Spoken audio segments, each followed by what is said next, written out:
loving this week. I just finished an amazing seminar and I'm hanging out, and I was so pumped and motivated that I'm like, I have to share what I just shared with the rest of the world so that it leaves outside, so it lives outside this venue. And what we were talking about today are us being limitation addicts. You are addicted to your limitations. And when I say you, I mean we, like humanity and human beings.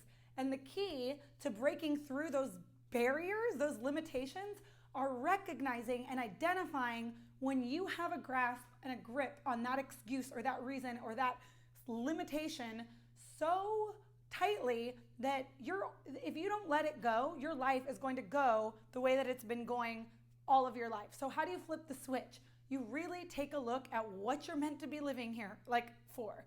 What are you put on earth to do?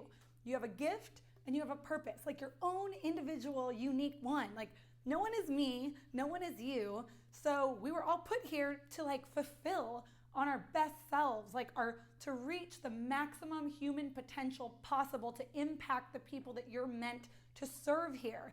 And when we experience sadness or like boredom or lack of fulfillment, it's because it's supposed to hurt if you're not meeting the expectation that like the soul is requiring you to meet, because you were born here literally to just expand and share your gifts. And so if you're experiencing days where you're like, drudgy or depression, all these symptoms come from this gap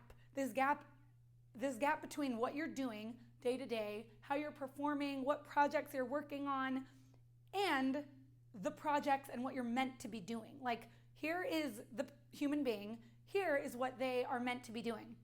Now, as the gap closes, you find that all of a sudden, on a soul level, you feel fulfilled. But if you carry around all of these limitations that you're addicted to, you can never even come close to reaching that. So I'm going to share something, and I'm excited because that's so backward in this video. But I shared something with the rest of the group. I put together a 48-hour feelings challenge. And if you're not sure that you want to let go of your limitations just yet, that's okay. You don't have to let them go. Just do this 48-hour feelings challenge and go to the end of the line. Like, this challenge allows you to skip the work, right? To skip the scary things that you'd have to go through to do what you really want to do in this world. And it takes you straight to the end result and how you'd feel having achieved it. I did this challenge, right? I did the challenge.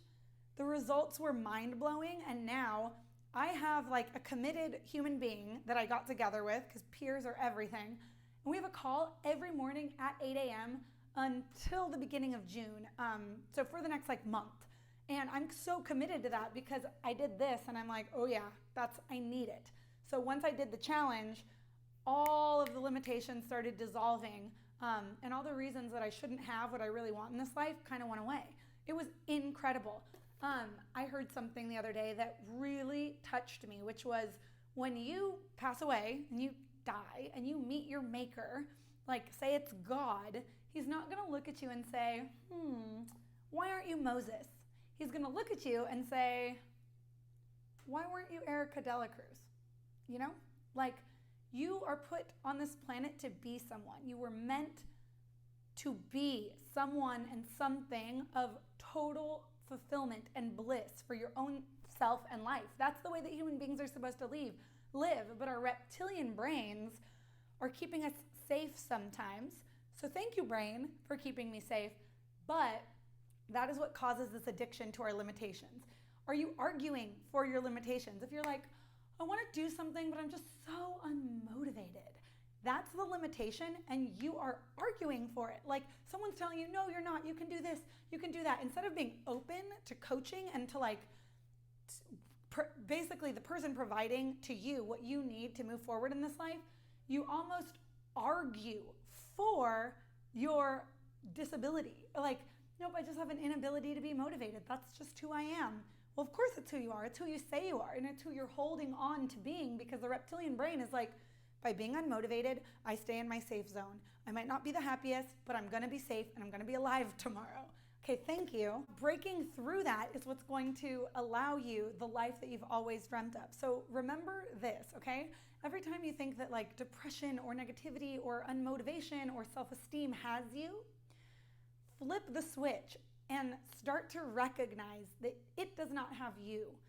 You have it, and you are holding on to it so tightly to keep yourself small and safe in this world that you can't let it go. But what happens when you decide to let your limitations go is that you get to grow into the human being and that you were meant to be and fulfill on the things that you were put here to do on this planet. And guess what?